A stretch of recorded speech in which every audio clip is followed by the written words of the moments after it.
Welcome back to Godot Dev Checkpoint. For those who know, I'm still working on the 2D life sim. I'm on the second pillar right now, so almost got those ready to record. But today we're going to do something a little bit different. YouTube rolled out a brand new interactive quiz feature. I want to put your Godot 4 knowledge to the test.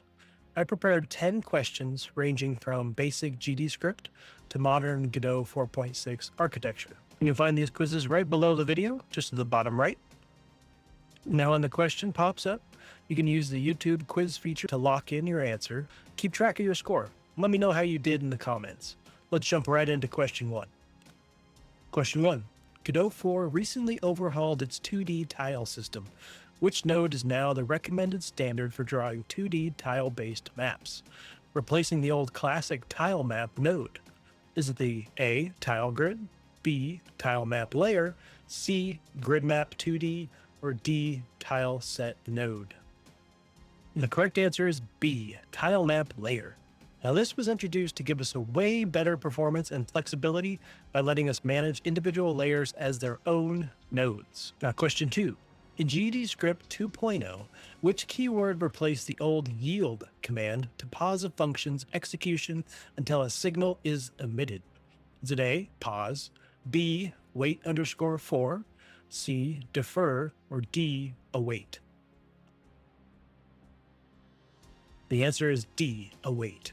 You use await followed by the signal to briefly suspend the function, and it's perfect for timers and animations. Now, question three. If you want a variable in your script to be editable directly in the Godot inspector, which annotation must you use?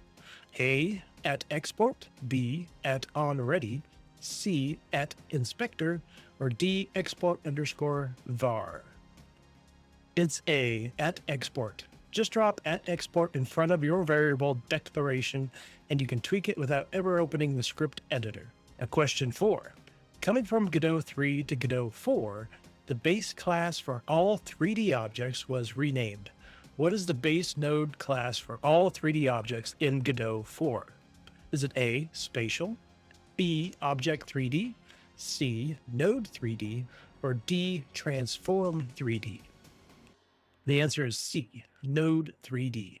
Rest in peace to the spatial node. Now, node 3D makes a lot more naming sense alongside node 2D. Question 5. GDScript 2.0 introduced strong typing for arrays. Now, how do you correctly declare a strongly typed array of integers? Is it A, var, myArray, int array, B, var, myArray, array brackets int, var, myArray, array parentheses int, or D, int brackets my_array? The correct syntax is B, var, myArray, array brackets int. Strong typing gives you better autocompletion, and it gives a nice performance boost in Godot. Question 6. Now, when starting a new project in Godot 4 geared towards high-end PC and console graphics, which rendering engine should you choose? A, compatibility, B, mobile, C, forward plus, or D, OpenGL 3? The answer is C, forward plus. Now, it's powered by Vulkan, so forward plus is the powerhouse renderer right now for complex 3D scenes. Question 7. Now, what built-in virtual function is called automatically at a fixed rate, making an ideal place for your rigid body physics calculations? Is it A, _process delta, B, _update delta, C, _physics _process delta, or D, fixed _process? It is C, physics _process delta. Remember, frame rates can fluctuate, but the physics process stays perfectly consistent. Question 8. Now, you need to fetch a node from the scene tree as soon as the script is initialized, right when the node enters the scene. What annotation saves you from writing this in the ready function? Is it A, at export, B, at preload, C, at onReady, or D, at init? The answer is C, at onReady. It's arguably the most used annotation in all of Godot. Now, question 9. Which built-in class allows you to smoothly interpolate properties over time without writing manual lerp code in your process functions? Is it A, tween, B, animator, C, lerper, D, timeline? The answer is A, tween. Godot 4's tweeners are incredibly powerful for UI animations, smooth movement, and color fading. And question 10. What is the most concise and recommended way to call a method named take underscore damage on a group of nodes named enemies?